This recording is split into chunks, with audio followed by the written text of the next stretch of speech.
Tires. Yes, tires. What's happening, YouTube? Eddie here with the Bite Lane. I have some valuable information for you here today. I've been in the automotive industry for 20 plus years, so I have some really good info. So let's break this video down. Please like, please subscribe, and let's go. In this video, we're talking about tires, curb weight, gross vehicle weight. I know tires are kind of confusing, so let's get into it.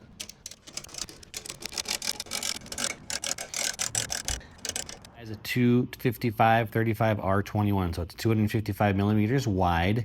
35% of this number is the height of the wall of the tire. R is radial, 21 is a 21-inch rim, 98 is the load rating, and W is the speed rating. Hankook Innovative Performance. See, it's a radial, tubeless. Don't mind my big narf here. Oh, I'm sad about that. This is a M+S, which means mud and snow tire. So it's mud and snow rated. It's not a specific snow tire, but it's meant for driving in light snow, heavy rain. You can drive over the mountains. Usually they don't give you flack if you have all-wheel drive and mud and snow. So check if you live in an area where you think you might be dealing with snow, check for that. These are just all serial number, manufacturing numbers, I believe, for the tire. I don't know a ton about those, but these are irrelevant. Obviously the brand, Hankook Ion Evo AS SUV. This is just some other date, extra load, made in Korea. It's a high low tire. This is just more for the manufacturer. I'm not sure what those mean. Those are irrelevant. This is the type of tire it is. Plies tread. See, 2 steel, 2 polyester, 1 poly mid.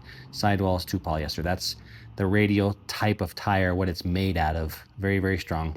And then here is the load ratings. Max load, 1,653 pounds, max pressure, 50 PSI. So you can run these at 50 PSI if you want, but the door skins, I think, say 42, but this 1,653 correlates with that 98W that I showed earlier. So the 98 is this, 1,653. So each tire on the front can hold 653 pounds each tire. So heavy load doesn't mean that that's what the total weight of the vehicle can hold, but 1653. That's EV rated tire. Sound absorber. The sound absorber is the there's like foam that's layered on the inside of the tire, like stuck inside the tire. There's foam in there, so it just helps quiet it down. Because we have 35 series tires, there's going to be a lot more road noise because there's not much rubber to be absorbed when you're going over bumps. DOT, this is the Department of Transportation number. This is the serial number of when the tire was made, where it was made, how it was made.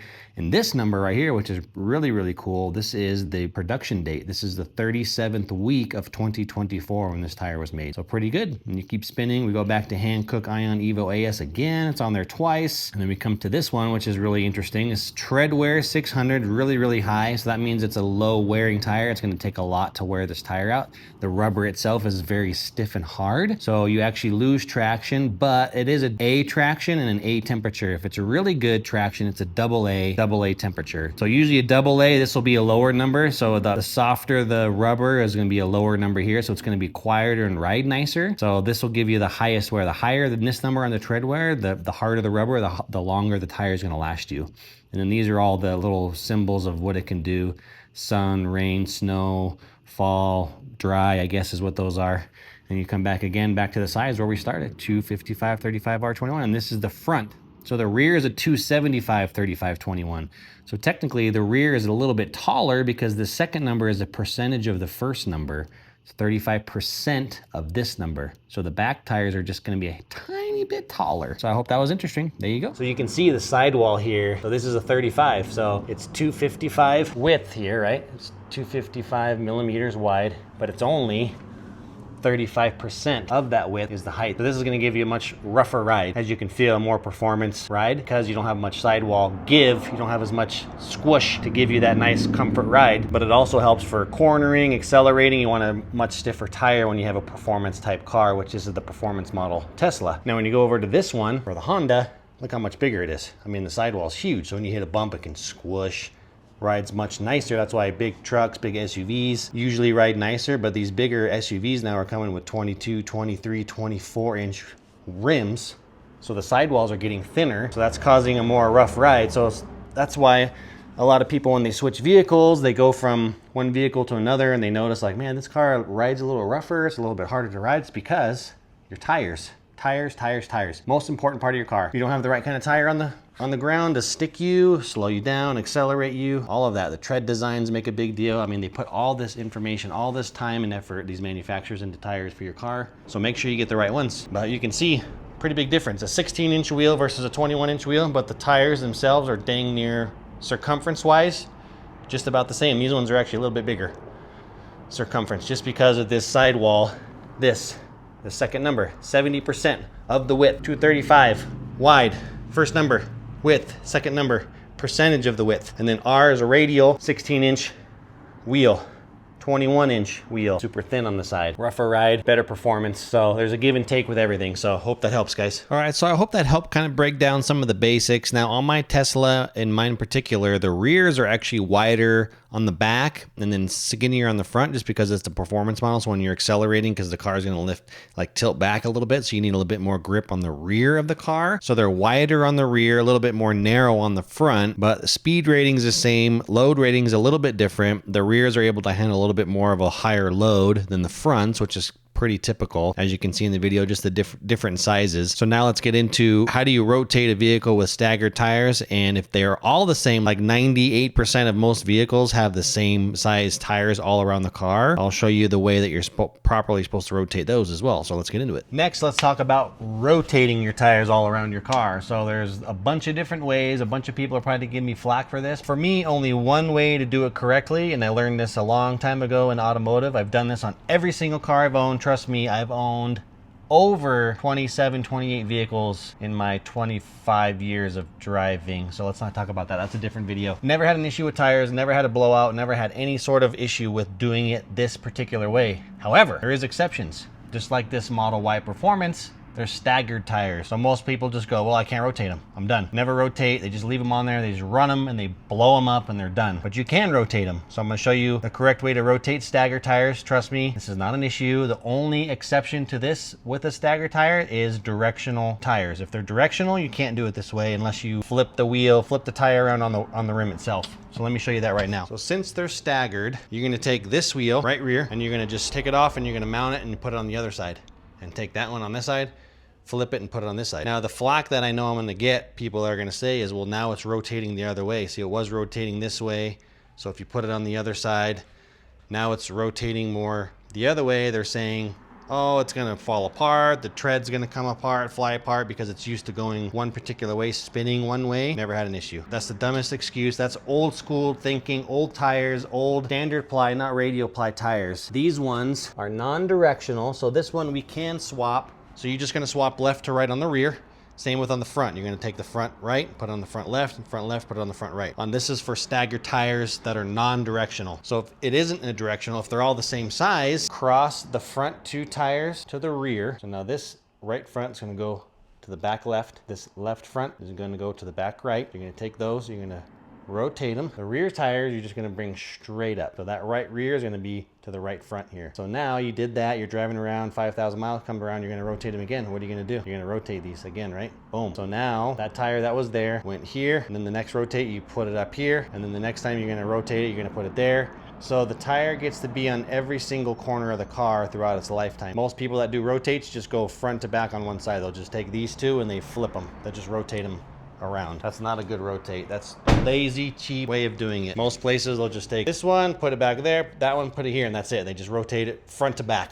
That's a crap rotate. Or they cross all of them. But if you do a cross each time, they're gonna be in the same spot. They're never gonna, this one's always gonna go back there. It's just gonna be an X pattern where you're just putting it back in the same spot. So if you take those front two, put them to the back, take the rears, move them up. And then you do it again, you flip them, and then you move them straight. Doing that puts the tire on each corner of the car. The only way to rotate, I don't care what anybody says, do not do it any other way. Whoever's doing your rotates for you, just tell them this is the way you want it done. Tell them, this is how I want it, put it on a piece of paper, rotate them this way. If you don't trust them, you can mark the tires yourselves, and when you get home, you can see if they actually did it right. Put a number on each one, mark it, check it when you get home, because it's the best way to rotate. I've never had issues, like I said, never had a blowout, never had any issues. I've had the best wear, longest mileage of any tires I've ever had doing it this way in my 20+ plus years of driving, never had an issue with it rotating it that way. It's the only way to do it, except for the exceptions I told you earlier. There's only a couple, and that's it. Hope that helps. Don't forget, you want to rotate your tires at least every 5,000 miles or twice a year if you can. That'll get you the most longevity out of your tires, I promise you.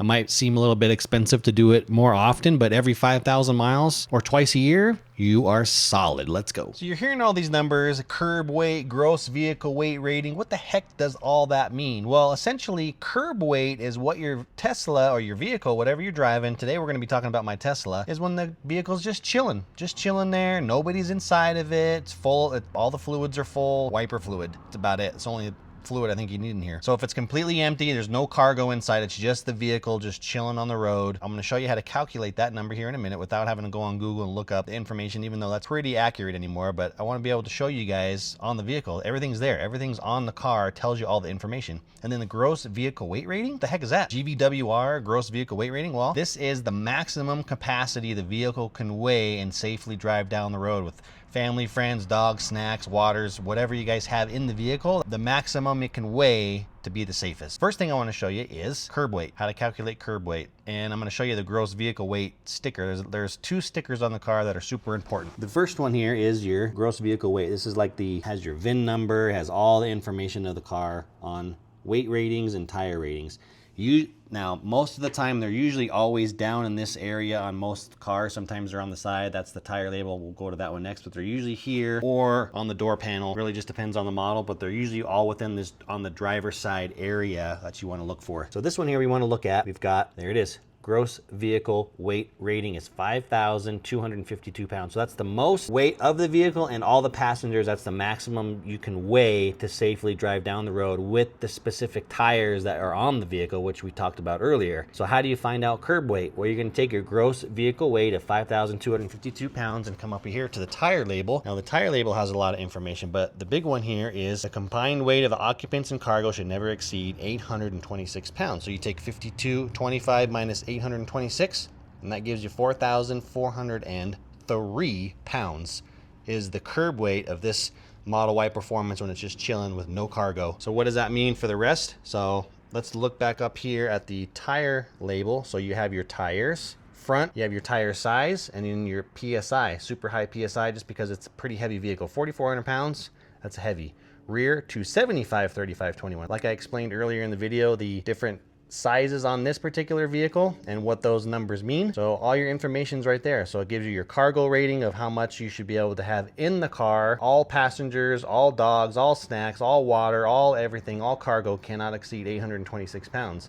So if you have 5 people, divide 826 divided by 5 gives you what? Not much. I mean, if everybody weighs 200 pounds, you're well over that. You're in the 1,000 pounds already, right? Everybody weighs if the average person weighs 200 pounds, you're at 1,000 pounds if there's 5 of you. And that's just the people, not including cargo. So I would say most cars on the road are definitely overrated. That's why having good quality, right performing tires are so essential for your vehicle. The most important thing for your car is having the right tires. Don't skimp. Don't skimp on tires. I cannot stress this enough. The manufacturers put in so much time and effort to make sure they have the right type of tire on your vehicle, the load rating, all of that. The speed rating and load rating are the most important part of the tire. You don't want to go to these tire places, tire brands. I just want to throw you the cheapest option because it sounds good. Let's be honest, spending between $800 and $1,500 for tires is nobody enjoys doing that, but it's the absolute most essential, most important piece of your vehicle. I don't care what you drive, tires are 100% the most important thing, almost more important than brakes. But that would definitely, those two kind of go hand in hand.